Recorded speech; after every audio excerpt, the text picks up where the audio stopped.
নমস্কার বন্ধুরা, cooking talking চ্যানেলে সকল বন্ধুদের জানাই স্বাগত। বন্ধুরা, আজ আমি ডালিয়ার একটা সহজ রেসিপি নিয়ে এসেছি। খুবই সহজ রেসিপি যেটা হলো ডালিয়ার বাসন্তী পোলাও। তো বন্ধুরা, রেসিপিটি দেখার আগে আপনাদের কাছে অনুরোধ রাখলাম আমার চ্যানেলটিকে সাবস্ক্রাইব করার জন্য আর বেল আইকন প্রেস করার জন্য। যদি ভালো লাগে বন্ধুদের সাথে শেয়ারও করতে পারেন। চলুন দেখে নেওয়া যাক কীভাবে ডালিয়ার বাসন্তী পোলাও তৈরি করছি। প্রথমে ডালিয়াটা ভালো করে শুকনো কড়াইতে দেখুন ভেজে নিচ্ছি। এই যে ভাজা হয়ে গেছে, দেখুন 2-3 মিনিট ভাজার পর দেখবেন একটু সাদা সাদা ফুটে ফুটে যাচ্ছে। আর একটু কালারটাও চেঞ্জ হয়েছে। এরপর আমি এটা একটা মেজারমেন্টের বাটিতে ঢেলে নেব। এই বাটির হাফ বাটি হয়েছে, কারণ ঢেলে নিচ্ছি জলটা তার ডাবল পরিমাণ দিতে হবে, সেই জন্য মেজারমেন্টের একটা বাটি নিয়ে নিচ্ছি। নিয়ে এবার ডালিয়াটা ভালো করে ধুয়ে জল দিয়ে ধুয়ে রেখে দেব। এরপর কড়াইতে তেল দিয়ে আমি কাজু আর কিশমিশ দিয়ে দিলাম, দিয়ে হালকা করে ভেজে নিতে হবে। খুব বেশি ভাজলে চলবে না, কারণ কিশমিশগুলো পুড়ে যেতে পারে। আপনারা আলাদা আলাদাও ভাজতে পারেন। আমি হালকা করে যেহেতু ভাজবো সেই জন্য একসাথে দিয়ে দিয়েছি। ভেজে এবার কড়াই থেকে দেখুন হালকা করে ভাজা হয়ে গেছে, কড়াই থেকে তুলে নিয়েছি। এবার ওই তেলেই গোটা গরম মশলা মানে দারচিনি, লবঙ্গ আর ছোটো এলাচ দিয়ে ওখানে একটু আদা বাটা দিয়ে দেবো। আদা বাটাটা হালকা করে ভেজে নিতে হবে। বেশি ভাজলে আদা বাটা পুড়ে যেতে পারে বা আদার টেস্টটা চলে যেতে পারে, তাই হালকা করে ভেজে নিয়ে এবার ধুয়ে রাখা ডালিয়াটা আমি এতে দিয়ে দেবো। ডালিয়াটা দিয়ে দেওয়ার পর একটু হালকা নেড়ে নিতে হবে।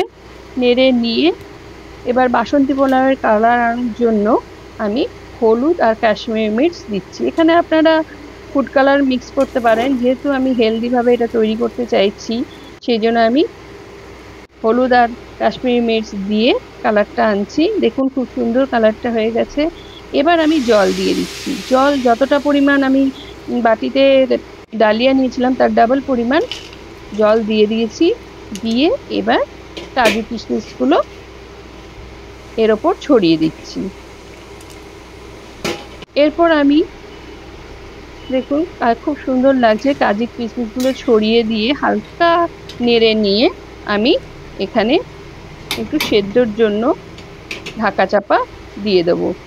ঢাকা চাপা দিয়ে দিলাম। ঢাকা চাপা দেওয়ার পর কিছুক্ষণ পর, বেশি নয়, মিনিট 5 পর আমি ওটা খুলে দেখলাম হাফ সেদ্ধ হয়ে গেছে। প্রায় হাফ সেদ্ধ না, হাফের একটু বেশি সেদ্ধ হয়ে গেছে, কারণ অলমোস্ট হয়েই গেছে। এরপর আমি নুন দিয়ে দিচ্ছি আর টেস্টের ব্যালেন্সের জন্য আমি চিনি দিয়ে দেবো। চিনি দিয়ে দিলাম। চিনি দিয়ে এবার আমি এটাকে ভালো করে একটু নেড়ে একটু গরম মশলা দিয়ে দিলাম। একটু গরম মশলা দিয়ে এখানে আমি গোলমরিচের গুঁড়ো দিয়ে দিলাম। গোলমরিচের গুঁড়োটা নিজেই থেতো করে নিয়েছি। দেওয়ার পর ঢাকা চাপা দিয়ে দেব। আমার হয়ে গেছে। এবার আমি ঘি দিয়ে গ্যাস অফ করে দেবো। গ্যাস অফ করে ঢাকা চাপা দিয়ে স্ট্যান্ডিং টাইমের জন্য রেখে দেবো। রাখার পর দেখুন আমি এটা একটা পাত্রে সার্ভ করেছি। আলুর দম আর একটু আচার দিয়ে এটা খাওয়া হবে আজকে। খুবই ঝরঝরা হয়েছে বন্ধুরা, খুবই হেলদি একটি খাবার। আপনারাও বাড়িতে বানিয়ে দেখবেন। আর আজ এই পর্যন্ত। নমস্কার।